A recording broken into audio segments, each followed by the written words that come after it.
بسم الله الرحمن الرحيم. الحمد لله رب العالمين، والصلاة والسلام على أشرف المرسلين، أما بعد. مجلسنا الرابع عشر من مجالس سماع كتاب اللؤلؤ المكنون في سيرة النبي المأمون للشيخ موسى ابن راشد العزمي. يقرأه عليكم عمرو البساطي. انشقاق القمر. قال القاضي عياض: انشقاق القمر من أمهات معجزات نبينا صلى الله عليه وسلم، وقد رواها عدة من الصحابة رضي الله عنهم أجمعين مع ظاهر الآية الكريمة وسياقها. وقال الحافظ ابن كثير: أجمع المسلمون على وقوع ذلك في زمانه صلى الله عليه وسلم، وجاءت بذلك الأحاديث المتواترة من طرق متعددة تفيد القطع عند من أحاط بها ونظر فيها. روى الشيخان في صحيحيهما عن أنس بن مالك رضي الله عنه قال: أن أهل مكة سألوا رسول الله صلى الله عليه وسلم أن يريهم آية، فأراهم القمر شقتين حتى رأوا حراء بينهما. وروى الشيخان في صحيحيهما عن عبد الله بن مسعود رضي الله عنه قال: انشق القمر ونحن مع النبي صلى الله عليه وسلم بمنى، فقال: اشهدوا، وذهبت فرقة نحو الجبل.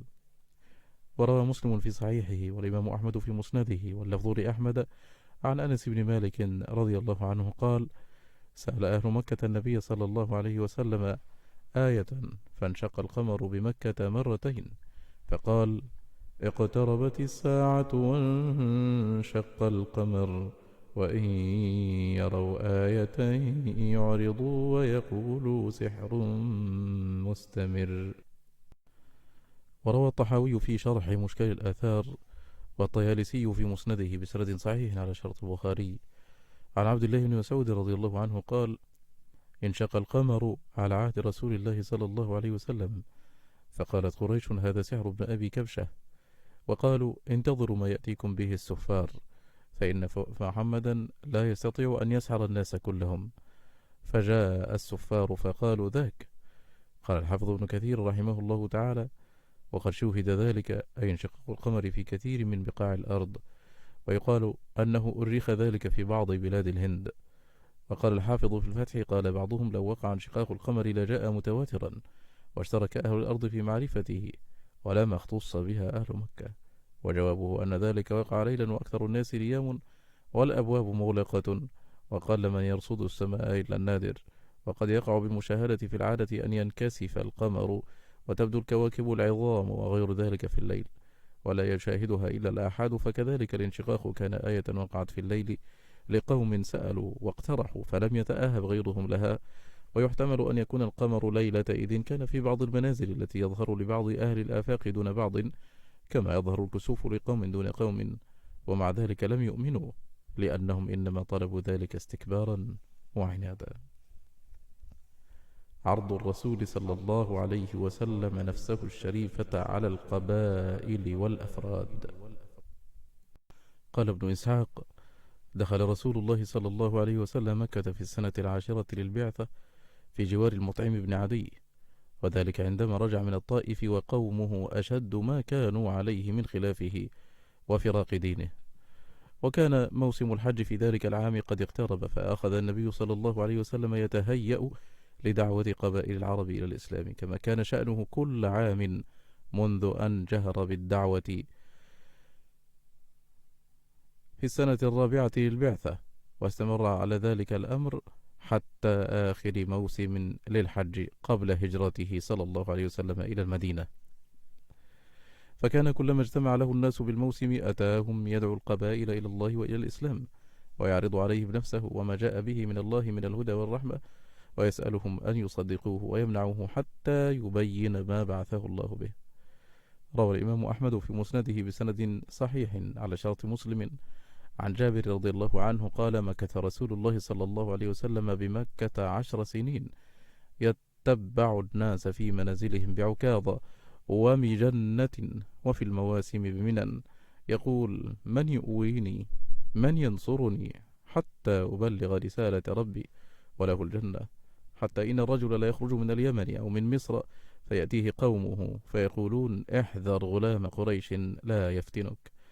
وروى أبو داود وابن ماجة والترمذي بسند صحيح عن جابر بن عبد الله رضي الله عنهما قال: كان رسول الله صلى الله عليه وسلم يعرض نفسه على الناس في الموقف فيقول: ألا رجل يحملني إلى قومه فإن قريشا قد منعوني أن أبلغ كلام ربي. شدة عداوة أبي لهب للإسلام. وكان رسول الله صلى الله عليه وسلم كلما مر على قوم يدعوهم إلى الله وإلى الإسلام تبعه عمه أبو لهب وراءه يرميه بالحجارة.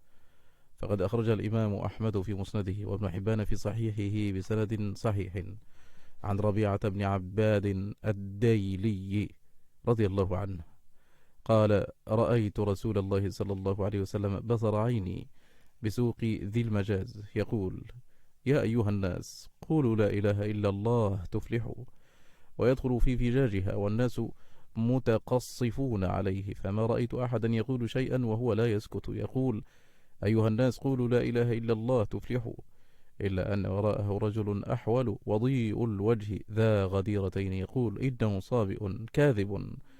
فقلت: من هذا؟ قالوا: محمد بن عبد الله، وهو يذكر النبوة. قلت: من هذا الذي يكذبه؟ قالوا: عمه أبو لهب. وفي رواية أخرى في المسند بسند صحيح قال: وإذا رجل خلفه يحثي عليه التراب فإذا هو أبو جهل. قال الحافظ ابن كثير: كذا قال في هذا السياق أبو جهل، وقد يكون وهما، ويحتمل أن يكون تارة يكون ذا وتارة يكون ذا، وأنهما كانا يتناوبان على إيذائه صلى الله عليه وسلم. القبائل التي عرض عليها الرسول صلى الله عليه وسلم الإسلام. قال ابن سعد في طبقاته وأبو نعيم في دلائل النبوة: فكان من سمى لنا من القبائل الذين أتاهم رسول الله صلى الله عليه وسلم بنو عامر بن صعصعة، ومحارب بن خصفة، وبنو فزارة، وغسان، وبنو مرة، وبنو حنيفة، وبنو سليم، وبنو عبس، وبنو نصر من هوازن، وبنو البكاء، وكندة، وكلب، وبنو الحارث بن كعب، وبنو عذرة، وهمدان، وثقيف. قبيلة همدان. روى الإمام أحمد في مسنده بسند صحيح على شرط البخاري عن جابر بن عبد الله رضي الله عنهما قال: كان النبي صلى الله عليه وسلم يعرض نفسه على الناس بالموقف فيقول: هل من رجل يحملني إلى قومه فإن قريشا قد منعوني أن أبلغ كلام ربي. فأتاه رجل من همدان فقال له رسول الله صلى الله عليه وسلم: ممن أنت؟ قال: من همدان. فقال له رسول الله صلى الله عليه وسلم: فهل عند قومك من منعة؟ قال: نعم. ثم إن الرجل خشي أن يخفره قومه فأتى رسول الله صلى الله عليه وسلم فقال له: آتيهم فأخبرهم ثم آتيك من عام قابل. فقال رسول الله صلى الله عليه وسلم: نعم. فانطلق وجاء وفد الأنصار في رجب. قبيلة بني عامر بن صعصعة. قال ابن إسحاق: حدثني الزهري أن رسول الله صلى الله عليه وسلم أتى بني عامر بن صعصعة فدعاهم إلى الله عز وجل وعرض عليهم نفسه صلى الله عليه وسلم، فقال له رجل منهم يقال له بيحرة بن فراس: والله لو أني أخذت هذا الفتى من قريش لأكلت به العرب. ثم قال للنبي صلى الله عليه وسلم: أرأيت إن نحن تابعناك على أمرك ثم أظهرك الله على من خالفك أيكون لنا الأمر من بعدك؟ فقال رسول الله صلى الله عليه وسلم: الأمر إلى الله يضعه حيث يشاء. فقال له بيحرة بن فراس: أفنهدف نحورنا للعرب دونك؟ فإذا أظهرك الله كان الأمر لغيرنا، لا حاجة لنا بأمرك. فأبوا عليه. فلما صدر الناس رجعت بنو عامر إلى شيخ لهم قد كانت أدركته السن حتى لا يقدر أن يوافي معهم المواسم، فكانوا إذا رجعوا إليه حدثوه بما يكون في ذلك الموسم. فلما قدموا عليه ذلك العام سألهم عما كان في موسمهم، فقالوا: جاءنا فتى من قريش ثم أحد بني عبد المطلب يزعم أنه نبي يدعونا إلى أن نمنعه ونقوم معه ونخرج به إلى بلادنا. فوضع الشيخ يديه على رأسه ثم قال: يا بني عامر، هل لها من تلاف؟ هل لذنابها من مطلب؟ والذي نفس فلان بيده ما تقولها إسماعيلي قط وإنها لحق، فأين رأيكم كان عنكم؟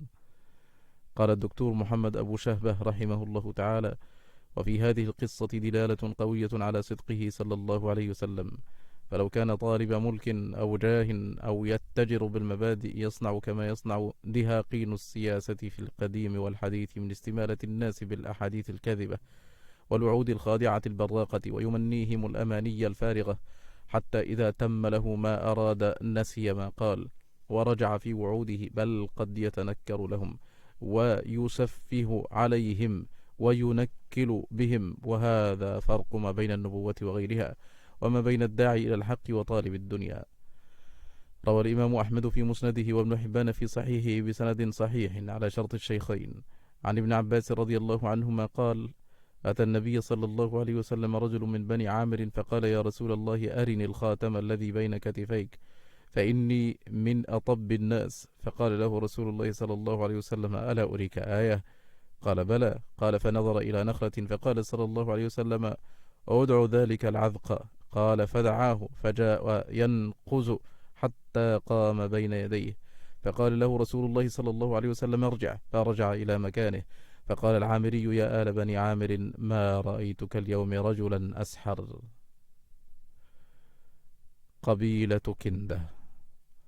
روى أبو نعيم في دلائله عن أم رومان وعبد الله بن أبي بكر وغيرهما قالوا: جاء رسول الله صلى الله عليه وسلم كندة في منازلهم بعكاظ، فلم يأت حيا من العرب كان ألين منهم، فلما رأى لينهم وقوة جبههم له جعل يكلمهم ويقول: أدعوكم إلى الله وحده لا شريك له، وأن تمنعوني مما تمنعون منه أنفسكم، فإن أظهر فأنتم بالخيار. فقال عامة: ما أحسن هذا القول، ولكننا نعبد ما كان يعبد آباؤنا. فقال أصغر القوم: يا قوم، اسبقوا إلى هذا الرجل قبل أن تسبقوا إليه، فوالله إن أهل الكتاب ليحدثون أن نبيا يخرج من الحرم قد أضل زمانه، وكان في القوم إنسان أعور، فقال: أمسكوا عليه، أخرجته عشيرته وتؤونه أنتم، تحملون حرب العرب قاطبة؟ لا ثم لا. فانصرف عنهم حزينا. فانصرف القوم إلى قومهم فخبروهم، فقال رجل من اليهود: والله إنكم مخطئون بخطئكم، لو سبقتم إلى هذا الرجل لسدتم العرب، ونحن نجد صفته في كتابنا. فوصفه لقوم الذين رأوه، كل ذلك يصدقونه بما يصف من صفته. ثم قال: نجد مخرجه بمكة ودار هجرته يثرب، فأجمع القوم ليوافوه في الموسم القادم، فحبسهم سيد لهم عن تلك السنة، فلم يوافي أحد منهم. 4. قبيلة بني حنيفة. قال ابن إسحاق: وحدثني بعض أصحابنا عن عبد الله بن كعب بن مالك أن رسول الله صلى الله عليه وسلم أتى بني حنيفة في منازلهم فدعاهم إلى الله وعرض عليهم نفسه، فلم يكن أحد من العرب أقبح عليه ردا منهم. 5. قبيلة عبس. روى أبو نعيم في الدلائل عن عبد الله بن وابصة العبسي عن أبيه عن جده قال: جاءنا رسول الله صلى الله عليه وسلم في منازلنا بمنى، ونحن نازلون بالجمرة الأولى التي تلي مسجد الخيف، وهو على راحلته مردفا خلفه زيد بن حارثة، فدعانا فوالله ما استجبنا له ولا خير لنا. قال: وقد كنا سمعنا به وبدعائه في الموسم، فوقف علينا يدعونا فلم نستجب له. وكان معنا ميسرة بن مسروق العبسي، فقال: أحلف بالله لو صدقنا هذا الرجل وحملناه حتى نحل به وسط رحالنا لكان الرأي، فأحلف بالله ليظهرن أمره حتى يبلغ كل مبلغ. فقال له القوم: دعنا عنك، لا تعرضنا لما لا قبل لنا به. فطمع رسول الله صلى الله عليه وسلم في ميسرة فكلمه، فقال ميسرة: ما أحسن كلامك وأنوره، ولكن قومي يخالفونني، وإنما الرجل بقومه، فإن لم يعضدوه فالعدا أبعد. فانصرف رسول الله صلى الله عليه وسلم، وخرج القوم صادرين إلى أهلهم، فقال لهم ميسرة: ميلوا بنا إلى فدك، فإن بها يهودا نسألهم عن هذا الرجل. فمالوا إلى يهود، فأخرجوا سفرا لهم فوضعوه، ثم درسوا ذكر رسول الله صلى الله عليه وسلم النبي الأمي العربي، يركب الجمل ويجتزئ بالكسرة، وليس بالطويل ولا بالقصير ولا بالجعد ولا بالسابط، في عينيه حمرة مشرب اللون، فإن كان هو الذي دعاكم فأجيبوه وادخلوا في دينه، فإنا نحسده فلا نتبعه، ولنا منه في مواطن بلاء عظيم، ولا يبقى أحد من العرب إلا اتبعه أو قاتله، فكونوا ممن يتبعه. فقال ميسرة: يا قوم، إن هذا الأمر بين. فقال القوم: نرجع إلى الموسم فنلقاه. فرجعوا إلى بلادهم، وأبى ذلك عليهم رجالهم، فلم يتبعه أحد منهم. فلما قدم رسول الله صلى الله عليه وسلم المدينة وحج حجة الوداع، لقيه ميسرة فعرفه، فقال: يا رسول الله، ما زلت حريصا على اتباعك من يوم أنخت بنا حتى كان ما كان، وأبى الله إلا ما ترى من تأخير إسلامي. فأسلم وحسن إسلامه، وقال: الحمد لله الذي استنقذني بك من النار. قبيلة كلب. قال ابن إسحاق: وحدثني محمد بن عبد الرحمن بن عبد الله بن حسين أن رسول الله صلى الله عليه وسلم أتى كلبا في منازلهم إلى بطن منهم يقال لهم بنو عبد الله، فدعاهم إلى الله وعرض عليهم نفسه، حتى إنه لا يقول لهم: يا بني عبد الله، إن الله عز وجل قد أحسن اسم أبيكم. فلم يقبلوا منه ما عرض عليهم. 7. قبيلة بني شيبان. ممن عرض عليهم رسول الله صلى الله عليه وسلم نفسه جماعة من بني شيبان، فيهم مفروق بن عمرو، وهانئ بن قبيصة، والمثنى بن حارثة، والنعمان بن شريك. فدعاهم رسول الله صلى الله عليه وسلم إلى الإسلام، وتلا عليهم القرآن، فاستحسنوا قوله وأعجبهم ما يدعو إليه، ولكنهم اعتذروا عن نصرته لكون كسرى قد أخذ عليهم عهدا ألا يحدثوا حدثا ولا يؤوا محدثا، وكانت أرضهم مما يلي بلاد فارس. 8. قبيلة بني محارب. روى أبو نعيم في دلائل النبوة عن عبد الله بن كعب بن مالك قال: انتهى رسول الله صلى الله عليه وسلم إلى بني محارب ابن خصفة، فوجد فيهم شيخا ابن 120 سنة، فكلمه رسول الله صلى الله عليه وسلم ودعاه إلى الإسلام، وأن يمنعه حتى يبلغ رسالة ربه. فقال الشيخ: أيها الرجل، قومك أعلم بنبئك، والله لا يؤوب بك رجل إلى أهله إلا آب بشر ما يؤوب به أهل الموسم، فأغن عنا نفسك، وإن أبا لهب لقائم يسمع كلام المحاربي. ثم وقف أبو لهب على المحاربي فقال: لو كان أهل الموسم كلهم مثلك لترك هذا الدين الذي هو عليه، إنه صابئ كذاب. فقال المحاربي: أنت والله أعرف به، هو ابن أخيك لحمتك. ثم قال المحاربي: لعل به يا أبا عتبة لمما، فإن معنا رجلا من الحي يهتدي لعلاجه. فلم يرجع أبو لهب بشيء، غير أنه إذا رآه وقف على حي من أحياء العرب صاح به أبو لهب: إنه صابئ كذاب. الأفراد الذين عرض عليهم الرسول صلى الله عليه وسلم الإسلام. قال ابن إسحاق: كان رسول الله صلى الله عليه وسلم لا يسمع بقادم يقدم مكة من العرب له اسم وشرف إلا تصدى له، فدعاه إلى الإسلام وعرض عليه ما عنده. فمن هؤلاء الأفراد الذين عرض عليهم رسول الله صلى الله عليه وسلم الإسلام سويد بن الصامت، كان شاعرا من أهل يثرب من بني عمرو بن عوف، يسميه قومه الكامل لجلده وشرفه ونسبه. قدم مكة حاجا أو معتمرا، فتصدى له رسول الله صلى الله عليه وسلم حين سمع به، فدعاه إلى الله وإلى الإسلام. فقال له سويد: فلعل الذي معك مثل الذي معي. فقال له رسول الله صلى الله عليه وسلم: وما الذي معك؟ قال: مجلة لقمان، يعني حكمة لقمان. فقال له رسول الله صلى الله عليه وسلم: عرضها علي. فعرضها عليه، فقال له رسول الله صلى الله عليه وسلم: إن هذا لكلام حسن، والذي معي أفضل من هذا، قرآن أنزله الله تعالى علي، هو هدى ونور. فتلا عليه رسول الله صلى الله عليه وسلم القرآن ودعاه إلى الإسلام، فلم يبعد منه، وقال: إن هذا لقول حسن. ثم انصرف عنه فقدم المدينة على قومه، فلم يلبث أن قتلته الخزرج، فكان رجال من قومه يقولون: إنا لنراه قد قتل وهو مسلم، وكان قتله قبل يوم بعاث. قال ابن عبد البر: أنا شاك في إسلام سويد بن الصامت كما شك فيه غيري ممن ألف في هذا الشأن قبلي. وقال الحافظ في الإصابة: فإن صح ما قالوا أنه أسلم لم يعد في الصحابة، لأنه لم يلقى النبي صلى الله عليه وسلم مؤمنا. ضماد ابن ثعلبة، وهو رجل من أزد شنوءة من اليمن، كان صديقا للنبي صلى الله عليه وسلم في الجاهلية، وكان يرقي من هذه الريح. قدم مكة معتمرا، فجلس مجلسا فيه أبو جهل وعتبة بن ربيعة وأمية بن خلف. فقال أبو جهل: هذا الرجل الذي فرق جماعتنا وسفه أحلامنا وأضل من مات منا وعاب آلهتنا. فقال أمية: الرجل مجنون غير شك. قال ضماد: فوقعت في نفسي كلمته، فقلت: لو أني رأيت هذا الرجل لعل الله يشفيه على يدي. فلقيه فقال: يا محمد، إن أرقي من هذه الريح، وإن الله يشفي على يدي من شاء، فهل لك؟ فقال رسول الله صلى الله عليه وسلم: إن الحمد لله نحمده ونستعينه، من يهد الله فلا مضل له، ومن يضلل فلا هادي له، وأشهد أن لا إله إلا الله وحده لا شريك له، وأن محمدا عبده ورسوله، أما بعد. فقال ضماد بن ثعلبة: أعد علي كلماتك هؤلاء. فأعادهن عليه رسول الله صلى الله عليه وسلم 3 مرات. فقال: لقد سمعت قول الكهنة وقول السحرة وقول الشعراء، فما سمعت مثل كلماتك هؤلاء، ولقد بلغنا ناعوس البحر. فقال: هات يدك أبايعك على الإسلام، فبايعه. فقال له رسول الله صلى الله عليه وسلم: وعلى قومك؟ قال: وعلى قومي. الطفيل بن عمرو الدوسي.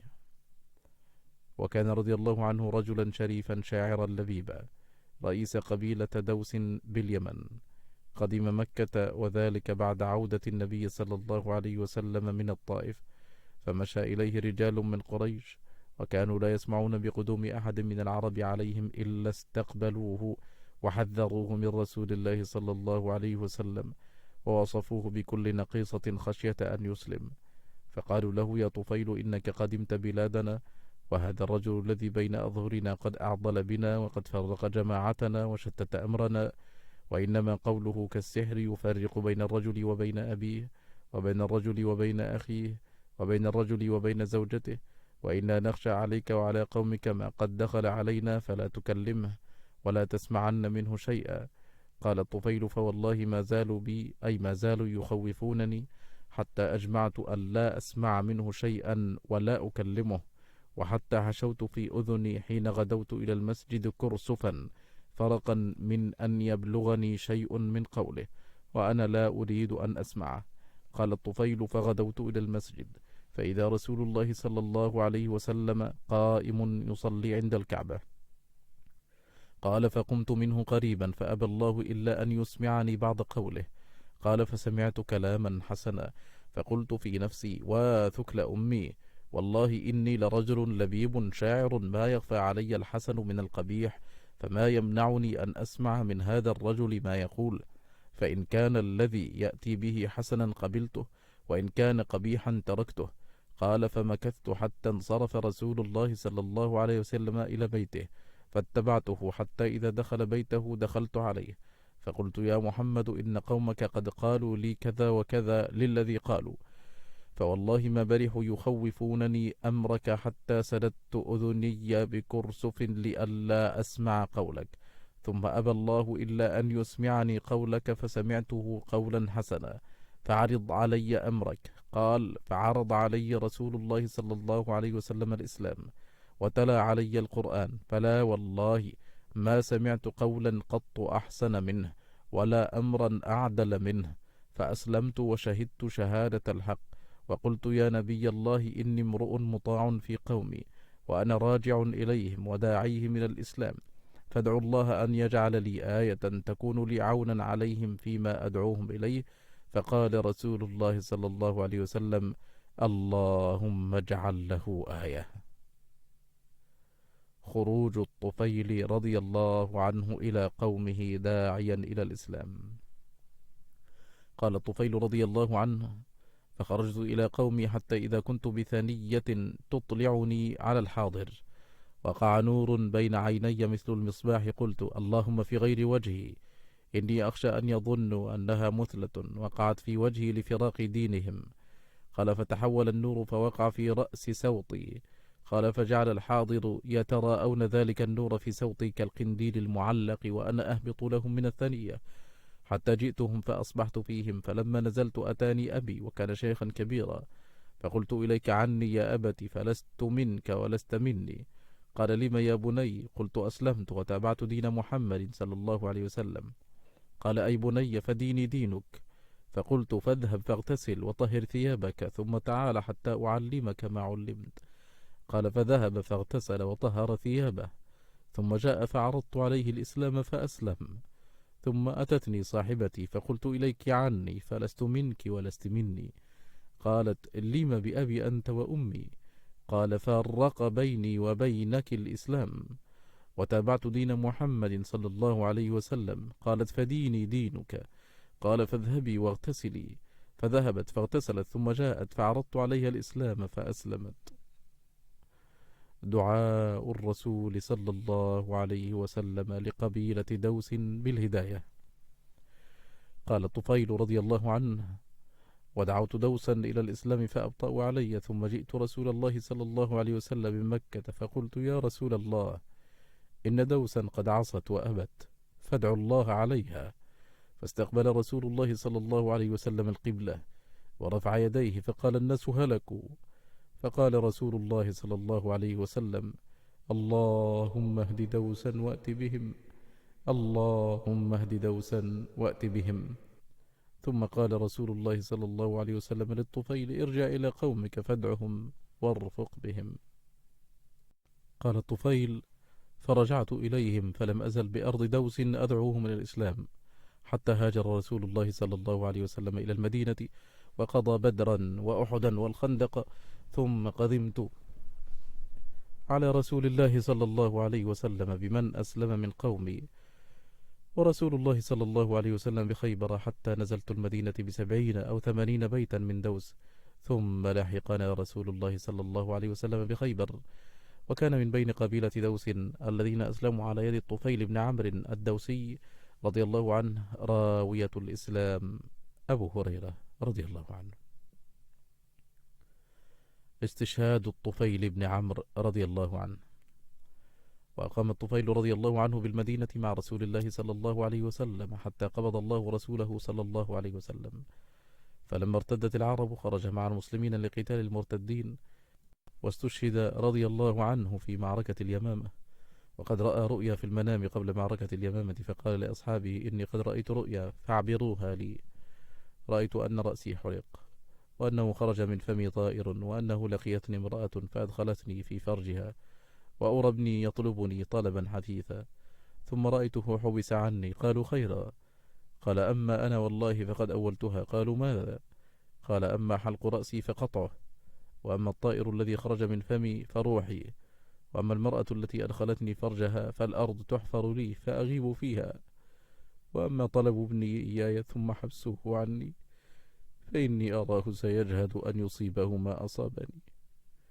فقتل رضي الله عنه في معركة اليمامة، ثم قتل ابنه في معركة اليرموك في خلافة عمر بن الخطاب رضي الله عنه.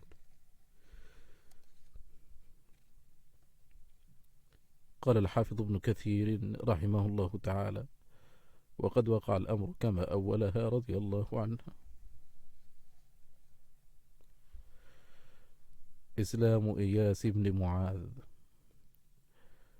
كان إياس بن معاذ غلاما حدثا من أهل يثرب من بني عبد الأشهل.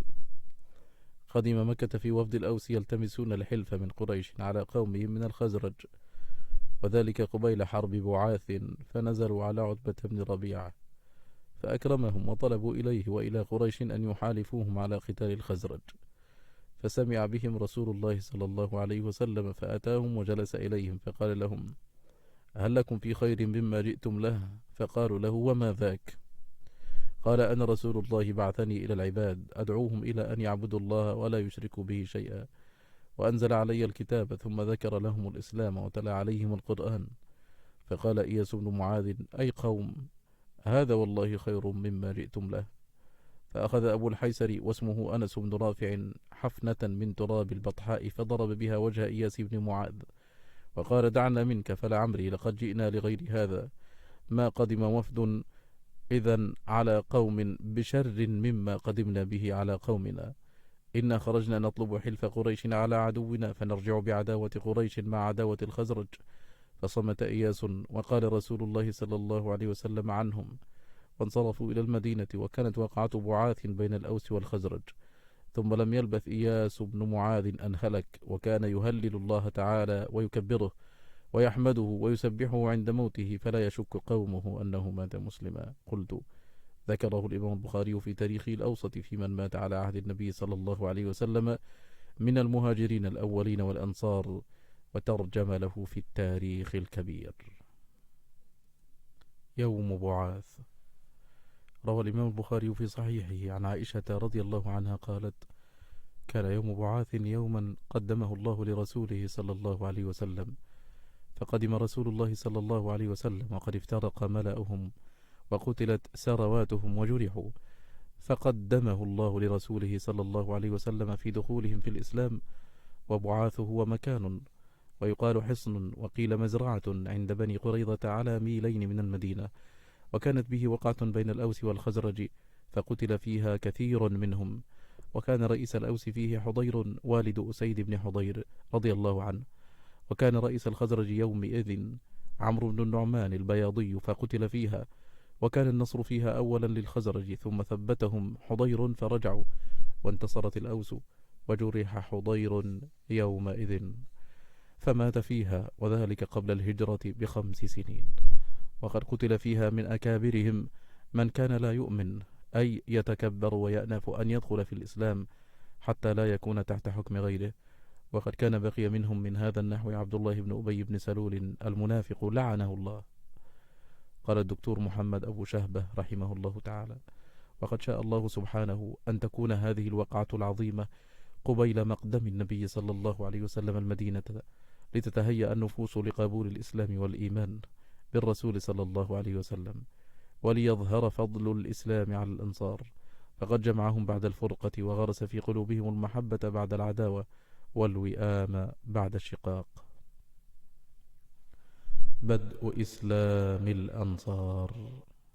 قال الشيخ محمد الغزالي رحمه الله تعالى: ما وجد رسول الله صلى الله عليه وسلم في هذه القبائل التي عرض عليها نفسه الشريفة قلبا مفتوحا ولا صدرا مشروحا، بل كان الراحلون والمقيمون يتواصون بالبعد عنه ويشيرون إليه بالأصابع. وكان الرجل يجيء من الآفاق البعيدة فيزوده قومه بهذه الوصاة: احذر غلام قريش لا يفتنك. ومع ذلك فإن الرسول صلى الله عليه وسلم في هذا الجو القابض لم يخامر اليأس قلبه، واستمر مثابرا في جهاد الدعوة حتى تأذن الحق أخيرا بالفرج. دخلت السنة 11 من البعثة، ورسول الله صلى الله عليه وسلم يقوم بالدعوة إلى الله تعالى، لا يفتر عن ذلك رغم ازدياد تضييق قريش عليه وإثارتهم حوله الشائعات والأكاذيب ليصدوا الناس عن الاستجابة له. فلما اقترب موسم الحج من هذه السنة، راح رسول الله صلى الله عليه وسلم يستعد لدعوة الوفود والقبائل كما كان يفعل في كل موسم. فلما كان موسم حج السنة 11 من البعثة، وأراد الله عز وجل إظهار دينه وإعزاز نبيه صلى الله عليه وسلم وإنجاز موعده له، خرج رسول الله صلى الله عليه وسلم. فبينما هو عند العقبة لقي رهطا من الخزرج أراد الله بهم خيرا، فقال لهم رسول الله صلى الله عليه وسلم: من أنتم؟ قالوا: نفر من الخزرج. قال: أمن موالي اليهود؟ قالوا: نعم. قال صلى الله عليه وسلم: أفلا تجلسون أكلمكم؟ قالوا: بلى. فجلسوا معه، فدعاهم إلى الله عز وجل، وعرض عليهم الإسلام، وتلا عليهم القرآن. وكان مما صنع الله لهم به في الإسلام أن يهود كانوا معهم في بلادهم، وكانوا أهل كتاب وعلم، وكانوا هم أي الأوس والخزرج أهل شرك وأصحاب أوثان، وكانوا قد عزوهم ببلادهم. فكانوا إذا كان بينهم شيء قالوا لهم: إن نبيا مبعوث الآن، قد أضل زمانه، نتبعوه فنقتلكم معه قتل عاد وإرم. فلما كلم رسول الله صلى الله عليه وسلم أولئك النفر ودعاهم إلى الله، قال بعضهم لبعض: يا قوم، تعلموا والله إنه للنبي الذي توعدكم به يهود، فلا تسبقنكم إليه. فأجابوه فيما دعاهم إليه بأن صدقوه وقبلوا منه ما عرض عليهم من الإسلام.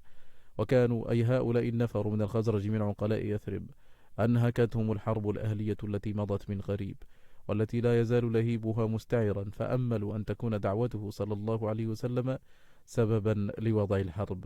فقالوا لرسول الله صلى الله عليه وسلم: إن قد تركنا قومنا ولا قوم بينهم من العداوة والشر ما بينهم، فعسى أن يجمعهم الله بك، فسنقدم عليهم فندعوهم إلى أمرك، ونعرض عليهم الذي أجبناك إليه من هذا الدين، فإن يجمعهم الله عليه فلا رجل أعز منك.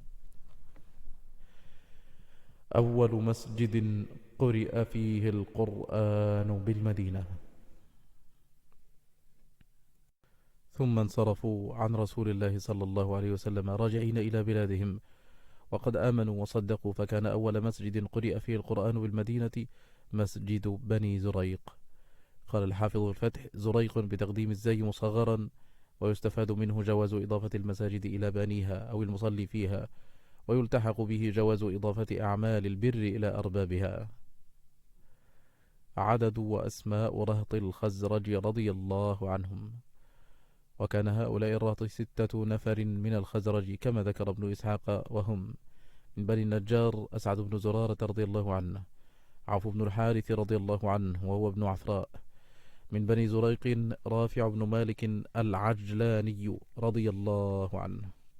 من بني سلمة قطبة بن عامر رضي الله عنه. ومن بني حرام بن كعب عقبة بن عامر رضي الله عنه. ومن بني عبيد بن عدي جابر بن عبد الله بن رئاب رضي الله عنه، وهو غير جابر بن عبد الله بن حرام المشهور رضي الله عنهم. رواية موسى بن عقبة. وذكر موسى بن عقبة في مغازيه أنهم كانوا 8، منهم من ذكره ابن إسحاق وبعضهم لم يذكره، وهم: أسعد بن زرارة، ورافع بن مالك، ومعاذ بن عفراء، ويزيد بن ثعلبة، وأبو الهيثم بن التيهان، وعويم بن ساعدة، وعبادة بن الصامت، وذكوان بن عبد قيس رضي الله عنهم جميعا.